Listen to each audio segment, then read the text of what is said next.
अस्सलाम वालेकुम। उम्मीद करती हूँ आप सब खैरियत से होंगे और आप देख रहे हैं उम्मे अमन फूड। और यहाँ मैं आज आपको बनाना सिखाऊंगी केरी का पन्ना, या फिर आप कह सकते हैं केरी का शरबत। और इसमें जो इस्तेमाल हम करेंगे ना, पुदीने का भी इस्तेमाल करेंगे। जैसे कि आपको पता है पुदीने के बहुत ज़्यादा फ़ायदे हैं और ठंडे ठंडे शरबत के अंदर जो है ना, पुदीने का फ्लेवर बहुत ही अच्छा लगता है और ये बिल्कुल आपको फ्रेश कर देता है। तो चलिए बनाना शुरू करते हैं। बिस्मिल्लाहिर्रहमानिर्रहीम। यहाँ पर ले लिया है मैंने 1.5 किलो केरी ली है मैंने। ये बड़ी वाली केरी ली है, आपने भी ऐसी ही लेनी है। अभी बहुत कच्ची कच्ची आ रही हैं, किसी में गुठली निकली है और किसी में नहीं निकली है। तो आप जब भी बाज़ार से लेकर आएँ तो सबसे पहले आप इसे पानी में 10-15 मिनट भिगो दें। उसके बाद जो है ना, आपने खूब अच्छे से रगड़ते हुए इसको छील लेना है और फिर आपने इस तरह इसकी कटिंग करना है। रफली भी कटिंग कर सकते हैं क्योंकि हमने इसका पल्प बनाना है, यानी कि इसको पकाना है और फिर इसको पीसना है। और यहाँ पर ये सारी जो केरी है ना, 1.5 किलो मैंने ले ली है और बाकी जो आधा किलो मैंने रख दी है क्योंकि मैं 2 किलो लेकर आई थी। और यहाँ पर आप देख सकते हैं, बस इसकी आपने इस तरह कटिंग करनी। इस वाली केरी के अंदर से जो अच्छी बड़ी थी ना, इसकी पक्की गुठली इसके अंदर से निकली। सिर्फ ये 1.5 किलो के अंदर से ये एक गुठली निकली है, बाकी सब जो थी ना वो वैसी गुठली वाली थी, जो कच्ची गुठली होती है ना वो थी। तो इस तरह आपने केरी अभी ले लेनी और इसका बहुत सारा पल बना के जो है ना, शरबत बना के, जैसे ये देखें इसमें से ये निकली है। तो बाकी सब जो है ना ऐसी निकली थी, बस इनकी आपने रफली कटिंग कर लेना है। और यहाँ पर जो है ना, मैंने डाल दी कढ़ाई के अंदर 1.5 किलो केरी। और यहाँ पर जो चीनी डालेंगे ना, तो वैसे तो बराबर से चीनी जाती है, लेकिन मैं यहाँ पर सिर्फ 1 किलो चीनी डालूँगी। और ये 1 पाव वाला डब्बा है मेरे पास, ये मैंने यहाँ पर 4 डब्बे डाल दिए हैं, यानी कि 1 किलो चीनी मैंने यहाँ पर डाल दी है। तो बस आपने कुछ भी नहीं करना, बस इसको हल्का सा मिक्स करेंगे, थोड़ा पानी डालेंगे इसके अंदर और इसे पकने के लिए रख देंगे। बाकी चीज़ें जो है ना, हमने बाद में मिलानी है इसके पकने के बाद। और यहाँ पे जो पानी है, तकरीबन 2 से 3 गिलास आपने पानी डाल देना है इसके अंदर। और देख सकते हैं आप मैंने कितना पानी डाला है। आप इसका चूल्हा ऑन कर देंगे और इसे पकने के लिए रख देंगे। और जब ये पक जाएगी तो ये गुठली हम निकाल देंगे, जो थोड़ा बहुत इसमें गूदा लगा होगा वो हम अलग कर लेंगे। तो बस यहाँ पर हमने केरी को गलाना है। जैसे कि अभी कच्ची केरियाँ आई हुई हैं, फिर जैसे जून जुलाई आएगा, आगे मौसम बहुत गर्म आ रहा है, जैसे आप भी सुन रहे हैं, तो आपने बहुत सारा बना के जो है ना, इस तरह पल्प रख लेना है उन जून जुलाई के लिए, क्योंकि उस टाइम फिर ये केरियाँ मिलना मुश्किल हो जाती हैं, सब आम बन जाते हैं। तो इसलिए आपने इस तरह बना लेना है।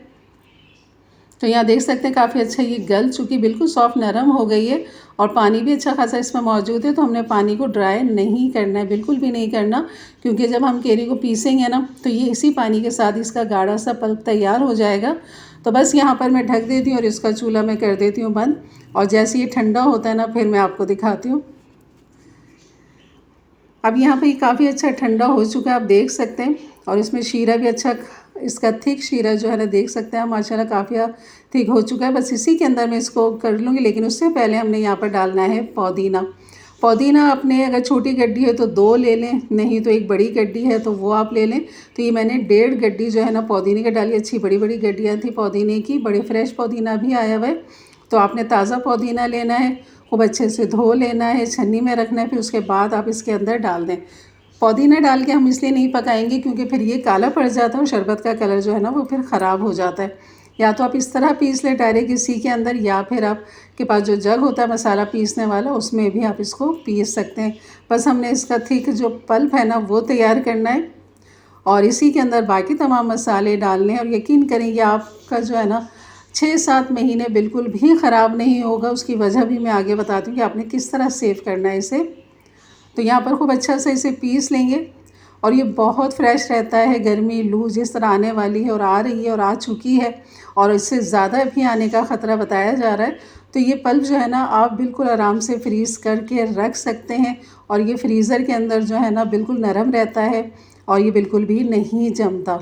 ये मैं आपको दिखाऊंगी वीडियो में इंशाल्लाह, कि जब मैंने फ्रीज़र में रखा तो 24 घंटे के बाद फिर मैं आपको उसका रिज़ल्ट दिखाऊंगी कि आप बहुत ही आराम के साथ जो है ना शरबत अपने घर में अपनी ज़रूरत के तहत बना सकते हैं।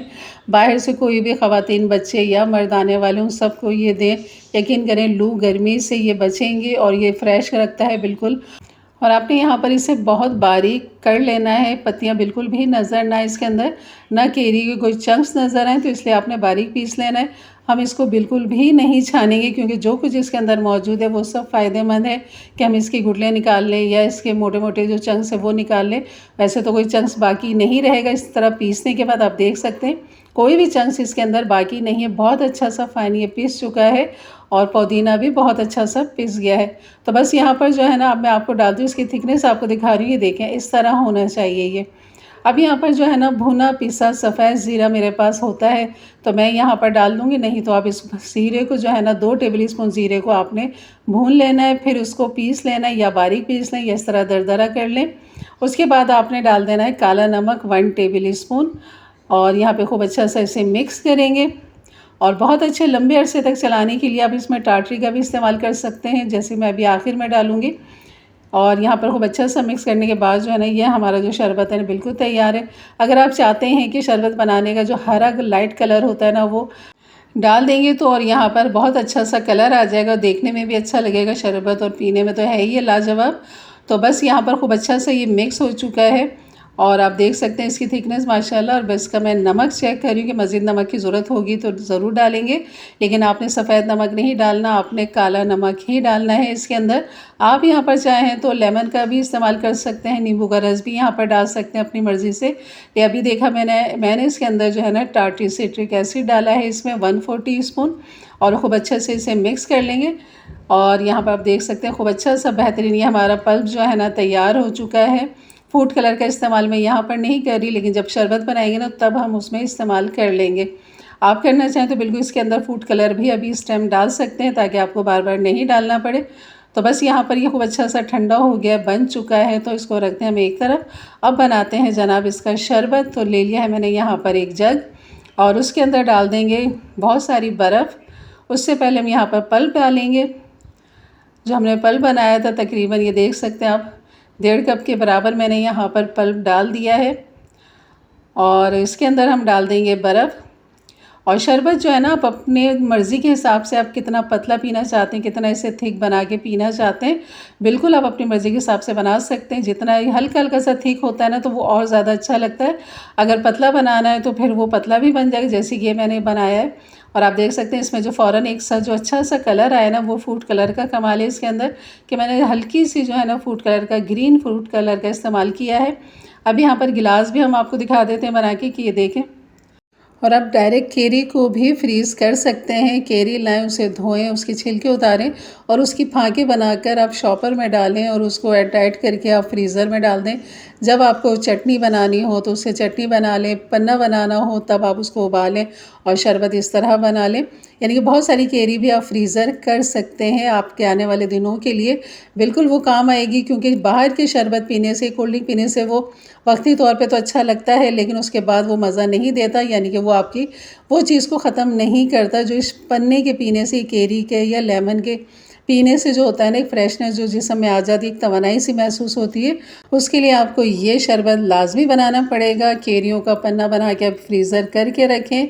लेकिन अगर बहुत लाजवाब रेसिपी तो ज़रूर बनाइए मेरे अंदाज से, मेरे तरीके से। मेरे चैनल पे नए हैं तो ज़रूर सब्सक्राइब करके जाइएगा।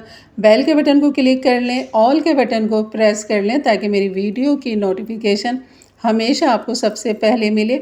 और अपने फैमिली फ्रेंड में भी ज़रूर शेयर किया करें ताकि उनके लिए भी आसानी पैदा हो और वो भी इस तरह की मज़ेदार सी रेसिपी अपने अपने प्यारों के लिए बना सकें। अब मैं आपको दिखाती हूँ कि जो मैंने पल्प जो बचा हुआ है उसको मैं कैसे सेव कर रही हूँ वो मैं आपको दिखाती हूँ। और शरबत ये थोड़ा सा पतला है, आप इसको थिक भी बना सकते हैं, यानी कि थोड़ा सा और मज़ीद इसमें पल्प डाल दें तो थोड़ा सा थिक हो जाएगा, तो वो भी बहुत अच्छा लगता है पीने में। लेकिन ये इस तरह भी लाजवाब है। और ये देख सकते हैं आप इसकी लुक, इसका कलर बहुत ही लाजवाब है। तो ये देखें, अब ये मैंने एक डब्बा ले लिया, खाली साफ़ सुथरा सा आपने ले लेना, टाइट एयर टाइट हो ढक्कन इसका। तो यहाँ पर जो सारा पल्प है ना ये मैं इसके अंदर डाल दूँगी।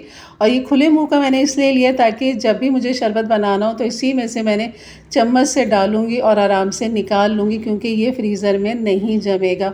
वजह क्या है? वजह ये है कि चीनी की वजह से, जो शीरा है ना इसका, चीनी जो इसके अंदर मौजूद है उसकी वजह से ये जमता नहीं है। ये बस ये कह लें कि काफ़ी ठंडा या हो जाता है, चिल हो जाता है, लेकिन ये जमता नहीं है। तो इसलिए आराम से इसे निकालना बहुत आसान हो जाता है। तो इस तरह आप भी डब्बे भरें और फ्रीज़र कर लें, यकीन करें आपके लिए बहुत आसानी रहेगी। तो ये देखें आप, बस इस तरह आपने भरा, एयर टाइट किया और आप इसे उठा के फ्रीज़र में रख लें। जब आपको शरबत बनाना हो तो बस बनाइए। और आप देख सकते हैं मेरे अंगूठे में भी कलर आ चुका है। और यहाँ पर ये देख सकते हैं बिल्कुल मेरा डब्बा तैयार है जनाब। तो आने वाले मेहमानों के लिए, अपनों के लिए, प्यारों के लिए ज़रूर बनाइए। तो इंशाल्लाह मिलते हैं फिर एक अच्छी नई रेसिपी के साथ। तब तक के लिए इजाज़त दें, अपना ख्याल रखें। अल्लाह हाफ़िज़।